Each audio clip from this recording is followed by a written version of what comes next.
안녕하세요. 사랑하는 교우 여러분. 8월의 두 번째 주일입니다. 무더운 여름날 어떻게 보내십니까? 잠을 설치는 그 열대야 밤 가운데도 이리저리 뒤척이며 저는 주님의 은혜를 생각합니다. 정말 주님의 은혜가 없다면 단 한순간도 평온함을 누리지 못하고 또 어쩌면 염려와 근심 가운데 이렇게 시간들을 보내고 있겠구나 생각하니 우리 주님의 은혜를 생각하면 참 감격이 넘칩니다. 때때로 평온하지 못한 시간, 여러분이나 저나 이 한 주간 또 맞을 때도 있었지만 그러나 정말 어거스틴의 기도처럼 주님의 품에 안기기 전에야 어찌 평안이 있을 수 있겠습니까? 그럼에도 불구하고 오늘 이 주일 아침 저와 여러분 함께 주님 앞에 모여 예배할 때에 우리 하나님이 주시는 그 놀라운 평강이 저와 여러분을 사로잡기를 소원합니다. 여러 가지 세상의 염려와 근심, 또 마음속에 끌어오르는 불편한 감정들, 또 시간들, 생각들, 사랑하는 여러분 다 내려놓으시고 우리 예배하는 이 시간만큼은 주의 성령께 우리의 마음을 맡기십시다. 우리 성령께서 저와 여러분의 마음을 다독여 주시고 또 위로해 주시고 또 무엇보다 우리 주님의 그 놀라우신 나라, 우리 하나님의 나라를 소망하는 기쁨을 주실 줄 압니다. 그 기쁨을 소망하면서 우리 함께 621장 찬양하라 내 영혼아 찬송하면서 8월의 두 번째 주일 예배를 우리 하나님께 올리도록 하겠습니다. 찬양하라 내 영혼아 찬양하라 내 영혼아 온 마음과 정성 다하여 주 찬양하라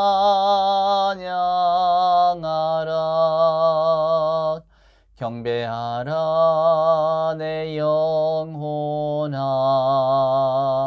경배하라 내 영혼아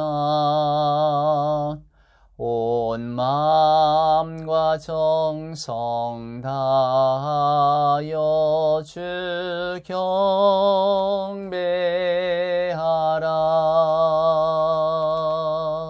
아멘. 우리 함께 사도신경으로 우리들의 신앙을 고백합니다.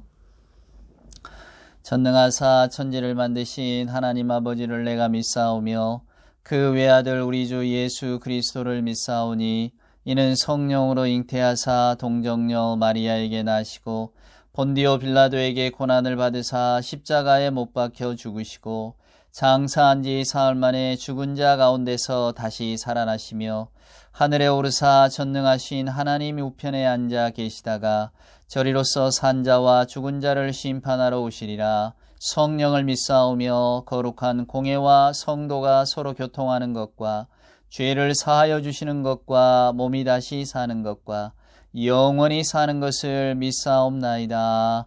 아멘. 성시 교독을 할까요? 우리가 함께 읽을 성시는 오늘은 교독문 29번입니다. 29번 시편 65편에 기록된 말씀. 하나님이여 찬송이 시온에서 주를 기다리오며 사람이 소원을 주께 이행하리이다. 기도를 들으시는 주여 모든 육체가 주께 나아오리이다. 죄악이 나를 이겨싸우니 우리의 허물을 주께서 사하시리이다. 주께서 택하시고 가까이 오게 하사 주의 뜰에 살게 하신 사람은 복이 있나이다. 우리가 주의 집 곧 주의 성전의 아름다움으로 만족하리이다. 땅을 돌보사 물을 대어 심히 윤택하게 하시며 하나님의 강에 물이 가득하게 하시고 이같이 땅을 예비하신 후에 그들에게 곡식을 주시나이다. 초장은 양떼로 옷 입었고 골짜기는 곡식으로 덮었으며 그들이 다 즐거이 외치고 또 노래하나이다. 아멘. 오늘 예배 찬송은 528장 예수가 우리를 부르는 소리 찬송하겠습니다. 제가 엊그제 밤에 잠이 와나서 이 나무엔이라고 하는 복음성가 그 찬송하는 목사님이 계시거든요. 그분 찬송을 오랜만에 찾아 들었는데 이 예수가 우리를 부르는 소리 그 찬송가를 듣는데 아주 그냥 가슴이 뭉클해지고 그래 이렇게 좋으신 주님이 우리를 찾고 계시는데 우리는 뭐 하는가 그런 생각이 들었습니다. 그 좋으신 주님이 우리의 주님이라는 사실이 새삼 놀랍고 감사합니다. 예수가 우리를 부르는 소리, 사랑하는 여러분 얼마나 기쁜가. 그 기쁨 중에 528장 우리 1절과 2절 함께 찬송하도록 하겠습니다. 예수가 우리를 부르는 소리, 그 음성 부드러워. 문 앞에 나와서 사면을 보며 우리를 기다리네. 오라 오라 방황치 말고 오라. 죄 있는 자들아 이리로 오라. 주 예수 앞에 오라. 간절히 오라고 부르실 때에 우리는 지체하랴. 주님의 은혜를 왜 아니 받고 못 들은 채 하려나. 오라 오라 방황치 말고 오라. 죄 있는 자들아 이리로 오라. 주 예수 앞에 오라. 아멘. 함께 기도하겠습니다. 예수가 우리를 부르는 소리, 그 음성 부드러워. 아버지 하나님, 그 좋으신 예수 그리스도를 저희들에게 허락하여 주시니 하나님 감사합니다. 무더운 이 여름 밤잠을 설치면서도 예수께서 우리를 불러주셨다는 사실이 감사하고 감격하여서 오늘 이 자리에 모여 함께 예배하는 사랑하는 주의 자녀들 전심으로 주 하나님을 바라오니 하나님 주의 성령으로 저들의 빈 마음을 채워 주시옵소서. 한 주간 동안 여러 가지 근심과 또 걱정으로 살아왔습니다. 하나님 오늘 이 주일 아침 평온한 마음, 평온한 날, 주님을 생각하는 복된 날이 되게 하여 주시옵소서. 양지 바른 창가에 앉아 인간도 한 포기에 화초로화하는 이 구김살 없는 행복한 시간을 저희들 마음속으로 그리게 하시고 이 시간 속에 우리 주님이 우리와 함께 계셔서 그 자애로우심과 미소 지음으로 우리의 영혼을 충만하게 해주신 그 은총을 깨달아 알게 하여 주시옵소서. 아버지 하나님, 강물같이 충만한 마음으로 주님을 생각하며 하나님의 이름을 부르기를 소원합니다. 지금 이 순간 저희들의 영혼을 하나님 다 거두어 주시고 평온한 마음, 그 고요함만이 우리의 영혼을 사로잡을 수 있도록 주님 도와 주시옵소서. 하나님 오늘만큼은 또 비록 예배하는 이 시간만큼은 고르게 흐르는 물길을 따라 우리 하나님의 나라를 향하여 걸어가는 우리가 되기를 소원합니다. 세상의 온갖 삿된 생각들은 다 내려놓게 하시고 온전히 주께서 우리에게 베푸셨던 사랑만을 기억하면서 하나님 맑고 푸른 신앙의 깊은 물이 우리 안에 생겨날 수 있도록 하나님 도와주시옵소서. 우리를 살려주옵기를 간절히 소원합니다. 한 주간 동안 여러 가지 일로 이리저리 치이며 또 때로는 감정의 소용돌이 가운데 폭발하는 분노를 생각했던 저희들의 어리석은 마음들도 하나님 다 다독여 주시고 이 시간만큼은 온전히 하나님을 바라보며 온전히 주님만을 생각하며 살아가는 우리가 되게 하여 주시옵소서. 온전히 주님 앞에 나올 때에 주님이 주시는 이 평온함, 평강을 기억하게 하시고 또 이 가운데 예배할 때 오늘 또 말씀으로 저희들의 영혼을 사로잡아 주셔서 온전하신 하나님의 세계를 소망하는 마음, 예배하는 내내 품을 수 있도록 주님 도와주시옵소서. 내일 당장 주님이 오실지라도 마라나타 주 예수여 어서 오시옵소서 맞을 수 있는 그런 영혼의 심령을 가질 수 있도록 주여 오늘 저희들의 생각과 마음을 말씀 안에서 거두어 주시고 붙들어 주시옵소서. 말씀을 사모하는 영혼들마다 주의 것으로 충만케 하시고 주께서 비록 젊은 사자는 줄일지라도 주의 말씀을 사모하는 자는 주림이 없다고 하신 것처럼 오늘 저희들의 영혼이 주님의 말씀으로 풍성하여지는 그런 놀라운 은혜가 있게 하여 주시옵소서. 마음이 상한 자도 마음이 불편한 자도 또한 생활에 염려가 있는 자도 온전히 주님만을 바라보게 하여 주시옵소서. 예수님의 귀하신 이름으로 기도드리옵나이다. 아멘. 오늘 우리에게 주시는 하나님의 말씀은 오늘은 데살로니가전서에 있는 그 유명한 말씀을 한번 볼까요? 데살로니가전서 5장입니다. 16절로 18절에 있는 말씀 너무나 잘 아시죠? 항상 기뻐하라, 쉬지 말고 기도하라, 범사에 감사하라. 이것이 그리스도 예수 안에서 너희를 향하신 하나님의 뜻이니라. 이 말씀이 곧 설교 아닙니까? 한 번만 더 제가 읽어볼까요? 항상 기뻐하라, 쉬지 말고 기도하라, 범사에 감사하라. 이것이 그리스도 예수 안에서 너희를 향하신 하나님의 뜻이니라. 너무 좋습니다. 항상 기뻐하고 쉬지 말고 기도하고 범사에 감사하라. 오늘은 제가 좋아하는 시 한 편 오랜만에 한번 시로 시작을 해볼까요? 몇 번 여러분께 들려드렸던 기억이 납니다만은 그 문태준이라고 하는 시인 빈집의 약속이라는 시입니다. 저는 참 이 시가 좋습니다. 한번 제가 읽어보겠습니다.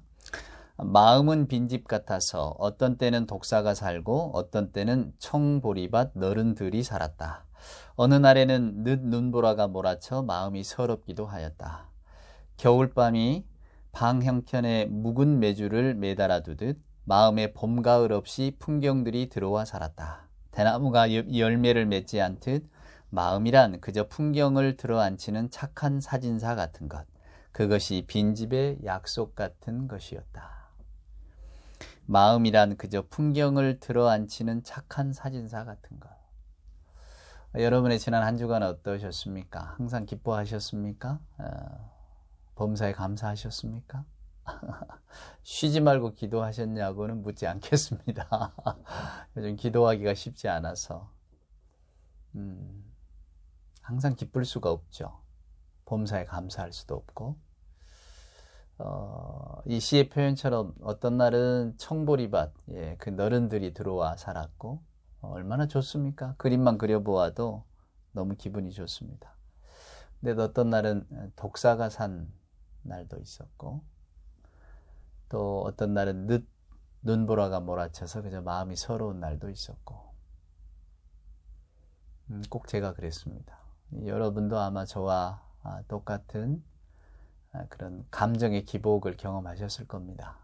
누구 말처럼 다 살아있으니까 저희들이 슬픈 것도 기쁜 것도 분노하는 것도 다 살아있으니까 그런 감정 속에 있으니까 하는 것 아니겠습니까?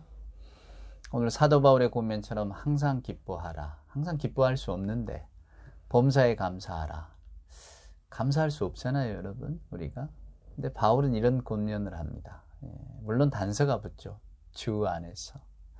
근데 여러분, 오늘 우리가 읽은 게 데살로니가잖아요. 이 데살로니가 교회가 원래 바울이 신라하고 같이 전도했던 교회입니다. 근데 소동이 나서 얼마 못 있고 도망을 쳤죠.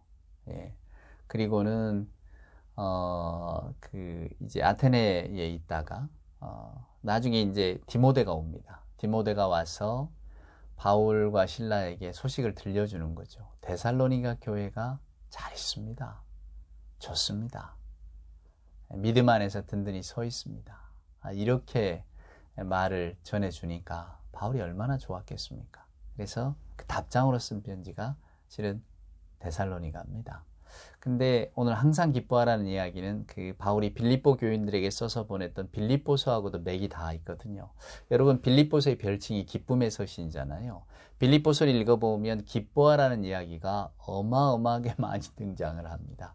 근데 여러분 아십니까? 바울이 그 빌립보서를 쓸 때에, 빌립보 교인들에게 보내는 편지를 쓸 때에 바울이 어떤 형편이었는지 아세요? 네, 로마의 가택연금을 당했을 때입니다. 로마의 감옥에 있을 때예요. 기뻐할 수 있는 상황이 아니었죠. 감옥에 있잖아요. 근데 사도 바울은 항상 기뻐하라고 말합니다. 오늘 데살로니가의 전서와 똑같은 말씀을 하는 거예요. 이게 맥이 닿아 있어요. 이게 어떻게 보면 바울은 기쁨의 사람입니다. 저와 여러분이 사도 바울의 삶을 다 그릴 수는 없지만 사도 바울이 저와 여러분에게 들려주는 그 이야기를 신앙적으로 이렇게 받아들이면 기쁨의 사람이에요. 감사의 사람이고. 근데 여러분, 사도 바울의 그 기쁨과 감사가 어디에서 유래해 있는지 아십니까? 하나님께서는 말이죠, 저와 여러분을 우리의 값어치대로 대우하는 분이 아니세요.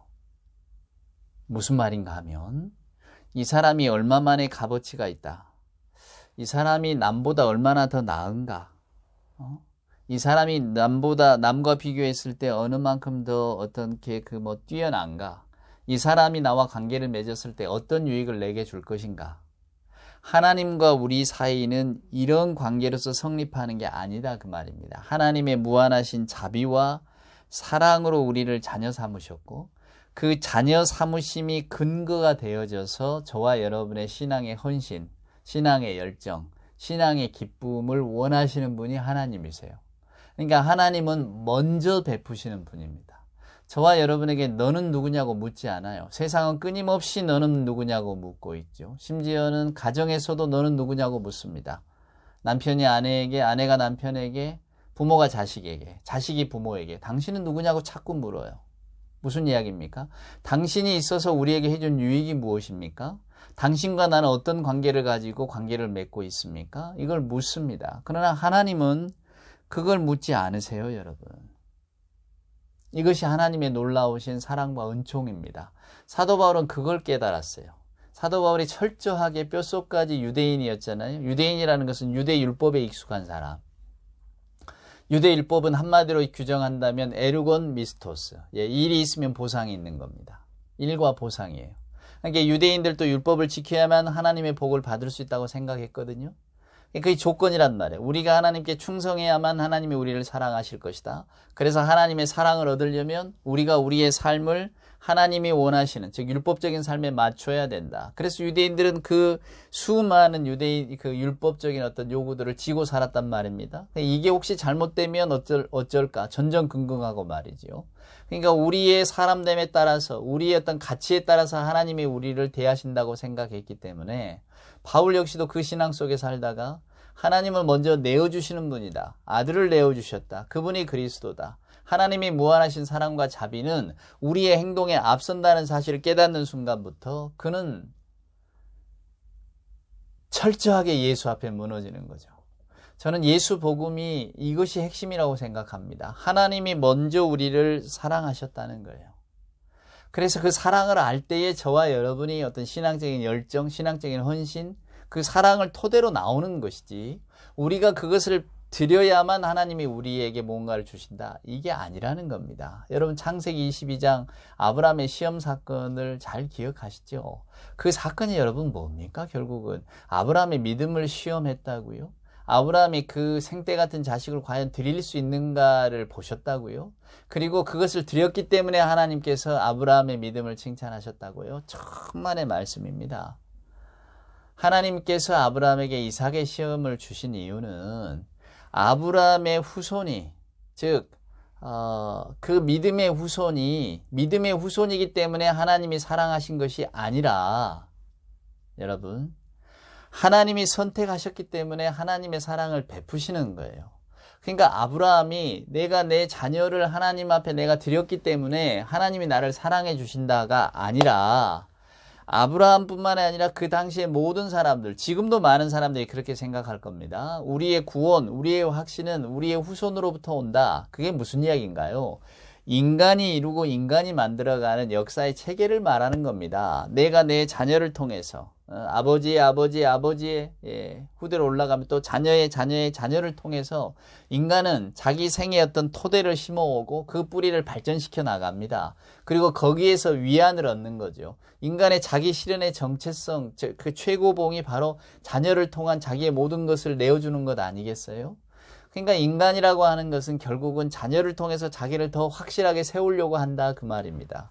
근데 하나님의 복이라고 하는 것은 하나님이 세우시는 거예요. 하나님이 택정하시는 거고. 이삭 사건은 저와 여러분에게 이것을 일깨워주는 사건입니다.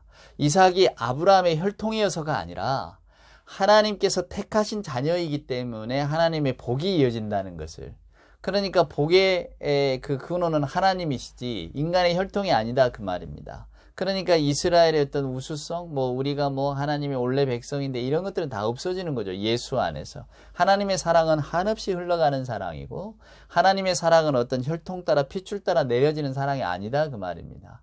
오늘 저와 여러분에게 복음의 기쁨이 주어진 것도 우리가 우리 육신의 아버지를 잘 둬서도 아닙니다. 우리 주변에 무언가 어떤 세렌티비티가 있어서 어떤 우연성이 있어서 내가 우연하게 그런 것들을 잘 받아들여서 내가 하나님의 자녀가 된 것도 아니에요. 주체는 나가 아닙니다. 내 주변이 아닙니다. 철저하게 하나님의 절대 주권 아래 저와 여러분이 하나님의 사랑을 받게 되었죠. 바울은 그것을 깨달았던 사람입니다.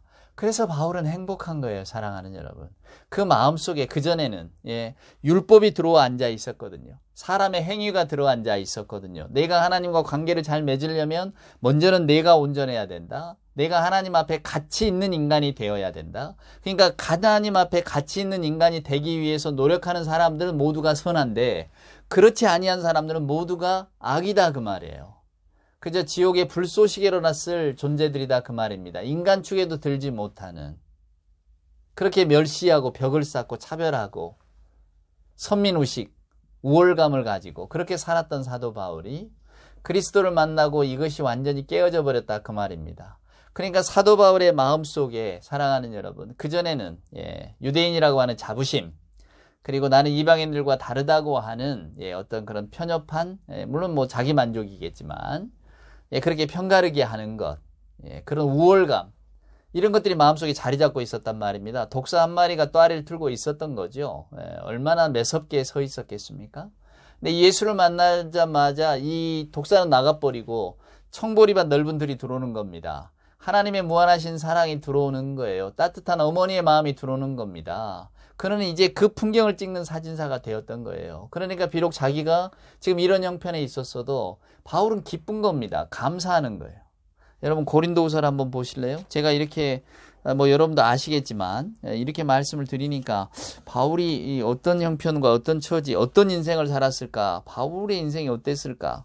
한번 여러분 보세요. 고린도후서 11장이에요. 11장 23절 하반절부터 보면 내가 수고를 넘치도록 하고 옥에 갇히기도 더 많이 하고 매도 수없이 맞고 여러 번 죽을 뻔하였으니 유대인들에게 40에서 하나 감한매를 5번 맞았고 3번 태장으로 맞고 1번 돌로 맞고 3번 파선하고 일주야를 깊은 바다에서 지냈으며 여러 번 여행하면서 강의 위험과 강도의 위험과 동족의 위험과 이방인의 위험과 시내의 위험과 광야의 위험과 바다의 위험과 거지 정제 중에 위험을 당하고 또 수고하며 예쓰고 여러 번 자지 못하고 줄이며 목마르고 여러 번 굶고 춥고 헐벗었노라. 얼마나 많은 육신의 고통을 당했는지 바울은 이렇게 말하고 있습니다. 내가 이런 말 잘 안 하는데 오늘 내가 여러분들에게 내 이야기를 한번 하겠다. 그러면서 그동안 그가 복음을 전파하면서 당했던 이 일들을 이렇게 털어놓습니다. 이것이 외형적인 일이라면 바울에게는 또 고민이 있잖아요. 그게 뭡니까? 7절에 보면 12장입니다. 고린도후서 12장 7절로 이어집니다. 여러 계시를 받은 것이 지극히 크므로 너무 자만하지 않게 하시려고 내 육체에 가시고 사탄의 사자를 주셨으니 이는 나를 쳐서 너무 자만하지 않게 하려 하심이라. 이것을 내게서 떠나가게 하기 위하여 내가 3번 주께 간구하였더니 나에게 이르시기를 내 은혜가 내게 족하다. 이는 내 능력이 약한 데서 온전하여짐이라 하신지라. 무슨 이야기입니까? 3번이라는 거 여러 번이거든요. 바울을 괴롭히는 질병이 있었다 그 말입니다. 그러니까 외형적으로, 외부적으로는 여러 박해가 있죠. 예. 자지도 못하고 쫓겨다니고, 제일 여러분 무서운 게 너 죽이겠다고 쫓아다니는 사람들 아니겠습니까? 성경을 읽어보면 바울을 죽이기까지는 나는 먹지도 자지도 않겠다 하던 40명의 결사대도 나오잖아요. 그냥 틈만 나면 죽이려고 하고, 또 붙들려서 매를 맞고, 무수히 많은 40에서 하나 감하면, 여러분 그 40이 최고입니다. 하나를 왜 감해주냐면 혹시 때리는 사람이 잘못 때리다가 40을 넘어갈까봐 그냥 39대만 때린다 그 말이에요. 그 말은 무엇입니까?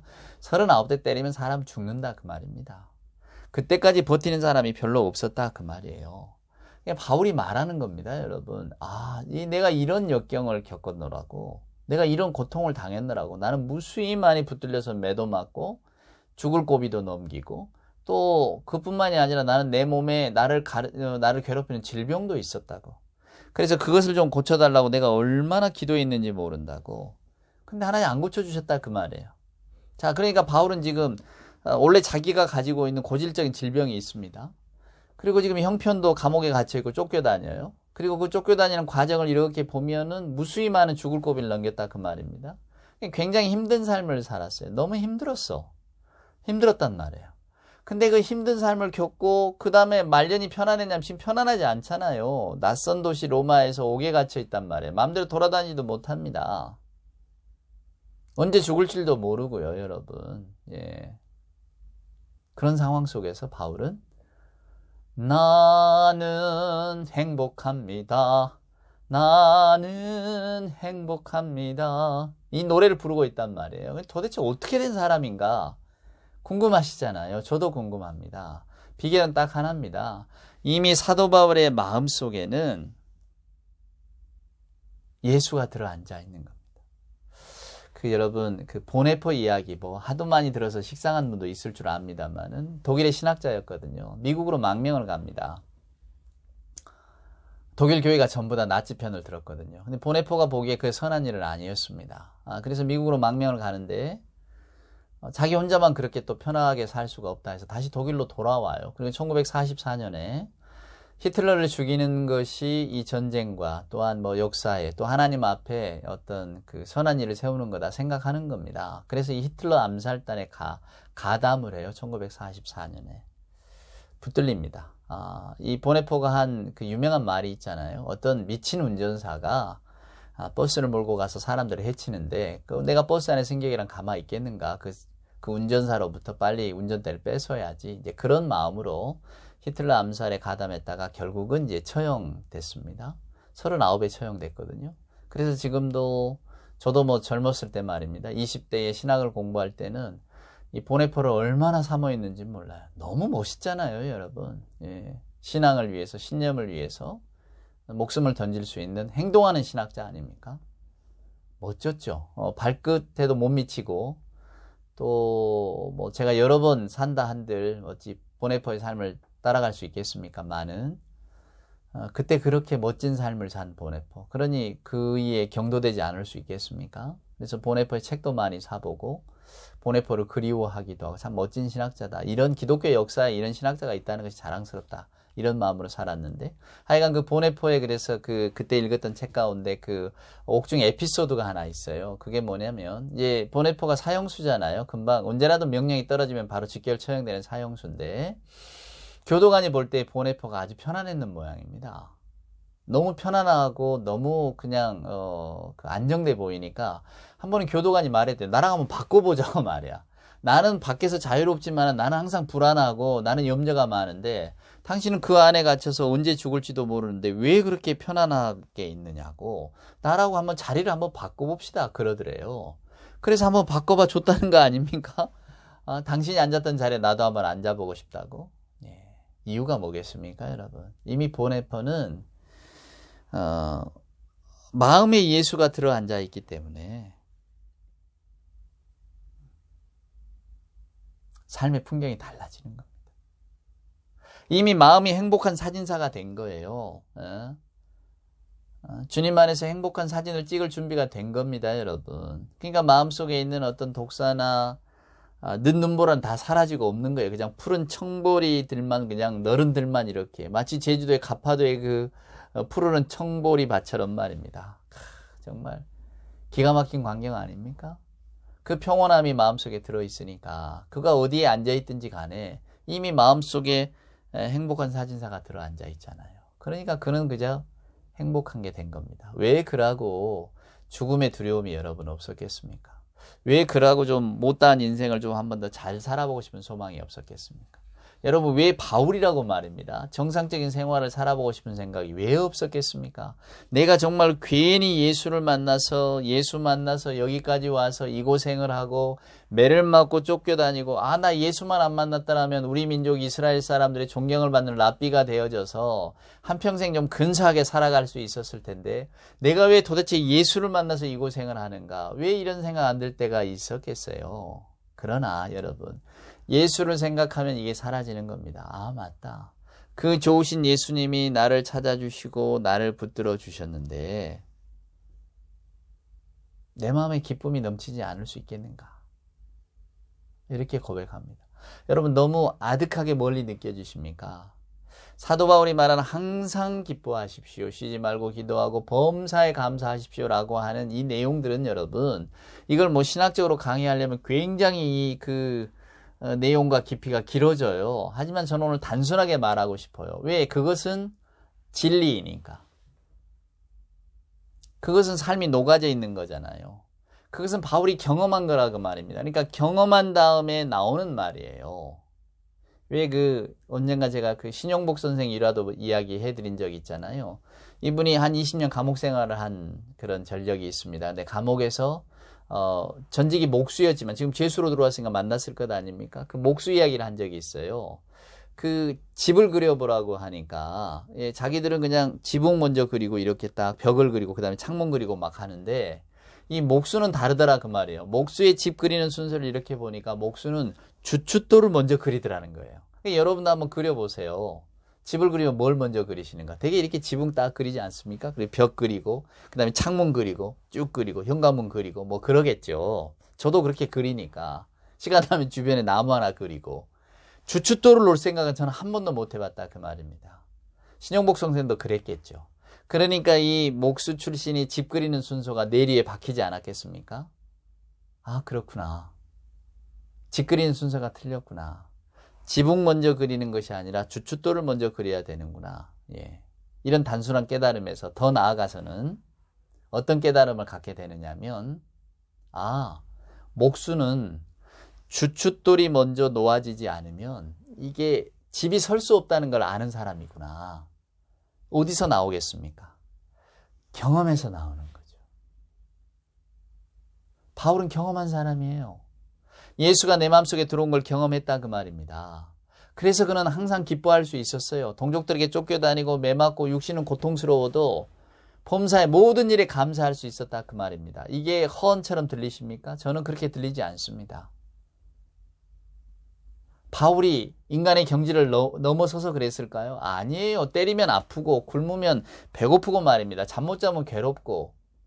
왜 여러분 그러지 않았겠습니까? 왜 그러지 않았겠어요? 요즘 여름철에 모기가 별로 없죠, 여러분? 놀라운 일입니다. 실제로 너무 뜨거워서 모기들이 잘 살지를 못했대요. 그래서 올 가을에 아마 모기가 좀 활동할 것이다. 이런 기사를 본 적이 있는데 어찌됐건 여름에 모기 없으니까 여러분 날만하지 않습니까? 다산 종약용 선생이 그랬다지요. 이 여름에 모기가 얼마나 극심한지 여름밤 하루 나기가 여름밤 하루 지내기가 1년 보내는 것처럼 길다고 말이에요.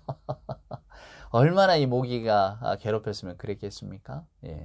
바울도 마찬가지입니다. 모기에 물리면 아프고 힘들었겠죠. 모기가 앵앵거리면 잠 못 자고 신경질도 났겠지.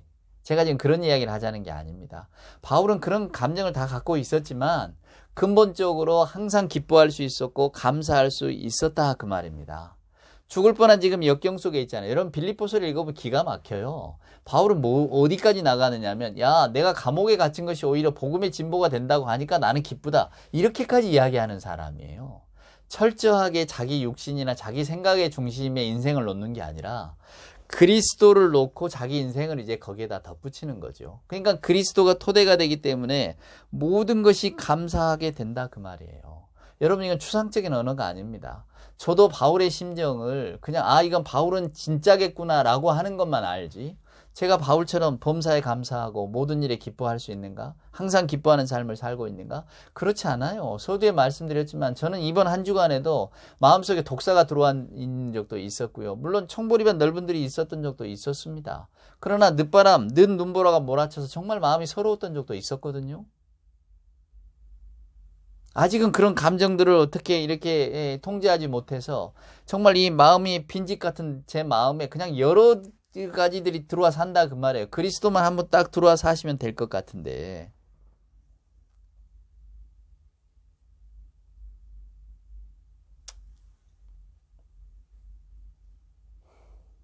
그래서 이 바울의 말씀이 오늘 이 여름날에 저에게는 아주 청량한 바람 같습니다. 그렇구나. 예수 믿는 분들은 마땅히 이렇게 살아야 되는구나.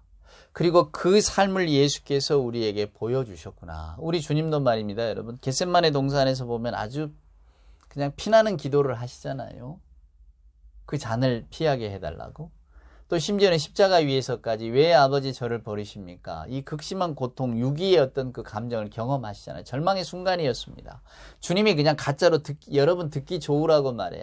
여러분도 내 고통을 알아야 되니까 나도 좀 이런 고통을 겪었노라고 그런 말씀을 하셨겠습니까, 여러분? 아닙니다. 주님은 정말로 하나님의 유기하심, 버리심을 경험했고 그 순간에 어떤 그를 찾아들었던 절망과 공포의 순간도 있으셨을 겁니다. 그러나 다 이루었다고 말씀하시잖아요. 이게 놀라운 신앙의 마음 아닙니까? 이게 주님의 승리죠. 주님도 때로는 울기도 하셨고, 주님도 때로는 우리 찬송가의 가사처럼 힘들어 하시기도 하셨죠. 분노하시기도 하셨고. 그러나 그의 마음속에는 근본적인 기쁨이 있었습니다. 무엇에 대한 기쁨입니까? 아버지의 사랑을 알았기 때문에 그 기쁨을 간직할 수 있었던 것입니다. 사랑하는 여러분, 오늘 우리는 어떠합니까? 날마다 일희일비 감정에 휩쓸리며 살지요. 또 예상치 않은 일이 다가오면 어쩔 줄을 모르지요. 내가 기대한 대로 내 인생이 풀려가야 되고 내 어떤 일들이 평탄해야 되는데 그냥 순간적으로 어떤 찾아드는 일 때문에 내 감정도 마음도 다 뺏겨버린 일도 많지요. 여러분, 돌아서면 내가 그때 왜 그랬을까? 왜 화를 냈을까? 이렇게 생각하겠지만 그럼에도 불구하고 저와 여러분에게는 돌이킬 수 없는 순간들이 얼마나 많았습니까, 여러분? 그냥 생각하면 부끄럽고 다시 돌아가고 싶지 않지만 앞으로도 그런 일들은 우리 앞에 있을 겁니다. 때로는 우리의 감정을 휘두르고 저와 여러분이 정말로 예수를 아는 사람인지 자꾸 반문하게 만드는 그런 일도 있겠죠. 바울은 항상 기뻐하라고 했지만 우리는 어떻게 기뻐합니까? 핑계대고 싶을 날도 많겠지만 사랑하는 교우 여러분, 오늘 우리가 이 말씀을 생각하십시다. 사도 바울도 저와 여러분과 똑같은 사람이었고 또 사도 바울은 우리보다도 더한 질병을 갖고 또 더한 인생의 경험들을 가졌어요. 괜히 맞고 괜히 쫓겨다니고 괜히 죽이겠다고 하는 그런 위협을 듣고, 아니 저와 여러분 그냥 농담 삼아라도 야 너 죽인다 이런 말만 들어도 별로 기분이 썩 좋지 않은데 누군가가 정말 진지하게 아니 단 한 사람이라도 내 당신 꼭 죽일 거야 이런 말을 들으면 막 불편해지는데 뭐 수도 없는 사람들이 너를 죽이겠다고 달려들고 이러면 얼마나 여러분 공포스러웠을까? 어떻게 그 마음의 평안을 찾을 수 있었겠습니까? 근데 사도 바울은 찾아버렸어요. 감옥에 있어서도 찬송을 부르고, 여러분 우리가 그 에피소드를 알잖아요. 옥중에 있어도 항상 기뻐하라고 이야기를 하고 어떤 어려움과 곤란을 겪어도 자족할 줄 아는 마음을 배우고, 그게 뭡니까? 다 그리스도가 그의 마음속에 자리했기 때문 아니겠습니까? 이 무더운 여름에 저는 소망합니다. 서두에 제가 기도하면서도 저희들에게 꼭 평온한 마음을 달라고 기도했지만 우리들의 일상의 삶은 평안할 수가 없잖아요. 근데 바울만큼 드라마틱하고 바울만큼 불안할 수가 과연 있을까요, 여러분? 이렇게 뭐 맨날 죽인다고 쫓아다니고 말입니다. 못 먹고 못 자고 쫓겨다니고. 바울이 잘못한 게 뭡니까? 누구를 미워했습니까? 누구를 다치게 했습니까, 여러분? 누군가를 뭘 다른 걸 훔쳤습니까? 아니잖아요. 딱 하나 예수를 그리스도라고 전한다는 거, 그 사실 하나 때문에 이렇게 쫓겨다니잖아요. 억울합니다. 바울처럼 억울한 사람이 누가 있을까? 그런데 바울은 그 모든 원망의 감정도 또 생활의 불편함, 육신의 어떤 불편하죠. 질병이 있으면 육신의 어떤 질고 아무렇지도 않게 생각하고 있단 말이에요. 그를 괴롭혔겠죠. 하지만은 그는 그것을 뛰어넘는 놀라운 힘을 갖고 있었습니다. 그게 바로 예수 그리스도.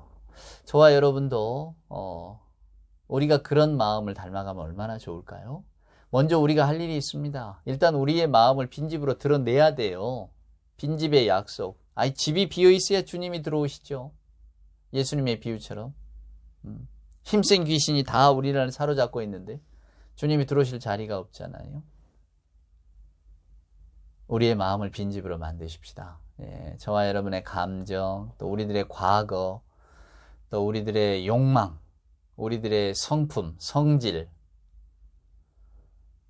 우리가 살아온 어떤 경험들, 이것으로 가득 채워서 그냥 그걸 가지고 어떤 상황을 만나고 어떤 일들을 대하면서 때로는 분노를 내고 때로는 뭐 내 주장을 고집스럽게 내세우고, 그러기보다 모두를 사랑하셨고 모두를 용서할 줄 아셨고 모두를 포용할 줄 아셨던 우리 예수님, 그 좋으신 예수님을 우리 마음속에 품고 저와 여러분이 살아가는 그 소망의 기도를 드린다면 저와 여러분도 언젠가는 좀 나아지지 않겠습니까? 예수 믿는 사람처럼 그리스도의 향기가 좀 나지 않을까요? 아직은 멀어 보이죠. 저도 멀어 보입니다. 여러분도 멀어 보이시겠죠. 우리가 어떻게 거기까지 갈 수 있으랴? 우리가 합니까? 주님이 하시지. 우리가 할 일은 우리의 마음을 비우는 일입니다. 마음을 비우라고, 그래서 주님을 모셔드리라고 예수가 우리를 부드러운 음성으로 부르고 계십니다. 이것이 오늘 주일 예배입니다. 사랑하는 여러분, 주님을 마음속에 모시고 행복하시고 기뻐하는 여러분이 되시기를 주님의 이름으로 축원을 드립니다. 기도합시다. 이제는 우리 구주 예수 그리스도 크신 은혜와 아버지 하나님의 만극하신 사랑하심과 자비하신 성령님의 함께하심이 진정으로 우리 주님을 마음의 사진사로 모셔서 주님의 그 행복을 찍고 주님의 기쁨을 인화하며 살아가기를 소원하는 우리 예배하는 모든 하나님의 사랑하는 자녀들 머리머리 위에와 저들의 가정과 저들의 기도와 또 저들의 소망 위에, 주님 사랑하시는 복된 교회 위에 이제로부터 영원 무궁토록 함께하여 주옵기를 간절히 축원하옵나이다. 아멘.